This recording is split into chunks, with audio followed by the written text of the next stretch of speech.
Legiun Mangkunegaran dibentuk tahun 1808 di era kekuasaan Mangkunegaran kedua, sebuah pasukan elit modern yang mengadopsi model latihan tempur Eropa. Selamat datang di Stovia Channel, jangan lupa subscribe dan tonton video ini sampai selesai.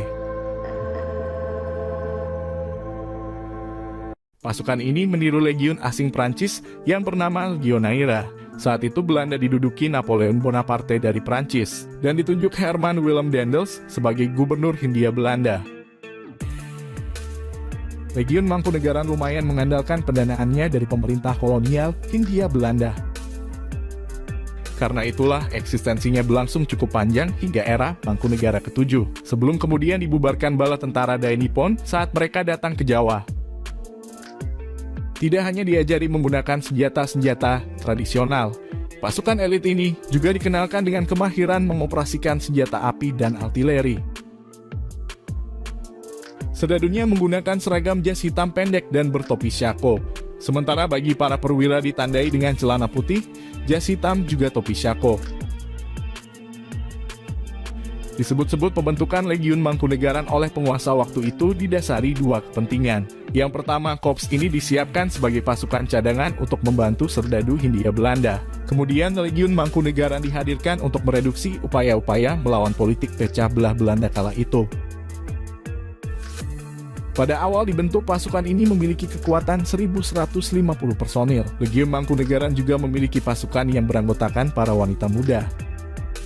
Selain dilatih persenjataan, pasukan wanita ini juga diajari bernyanyi, memainkan alat musik, serta mengawal dan melayani Raja Mangkunegara untuk keperluan umum. Tahun 1811 menjadi ujian pertama pasukan elit ini. Mereka dikirim ke Jatingaleh, Jawa Tengah, bersama tentara reguler Hindia Belanda untuk melawan pasukan Inggris yang berkolaborasi dengan pasukan sepoi dari India. Di akhir pertempuran, pasukan Hindia Belanda dan Mangkunegaran menyerah di Tuntang Salatiga.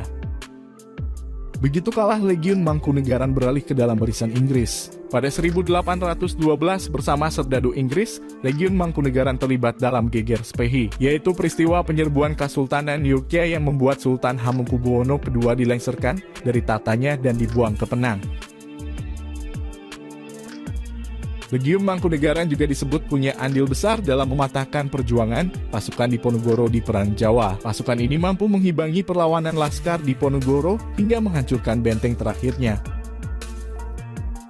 Di era Mangkunegaran keempat, pasukan elit ini diberangkatkan ke Aceh dalam upaya membantu pasukan Hindia Belanda membubarkan Kesultanan Aceh. Di bawah pimpinan Kapten KPH Gondosisworo, sebanyak 150 pasukan Legiun Mangkunegaran diberangkatkan pada 21 November 1873 dari Pelabuhan Semarang.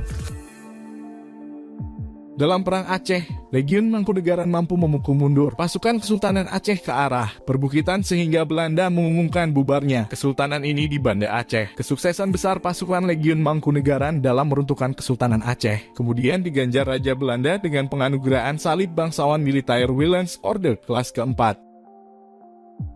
Legiun Mangkunegaran resmi dilucuti dan dibubarkan Jepang setelah tentara Dai Nippon berhasil mengusir pasukan Hindia Belanda dari Nusantara. Mantan pasukannya kemudian beralih fungsi menjadi abdi dalam Istana Mangkunegaran. Sebelum dilucuti, pasukan ini sempat terlibat bersama serdadu Hindia Belanda dalam Perang Pasifik melawan Jepang. Dalam pertempuran itu, Korps Legiun Mangkunegaran difungsikan sebagai artileri udara, pertahanan udara, maupun garnisun.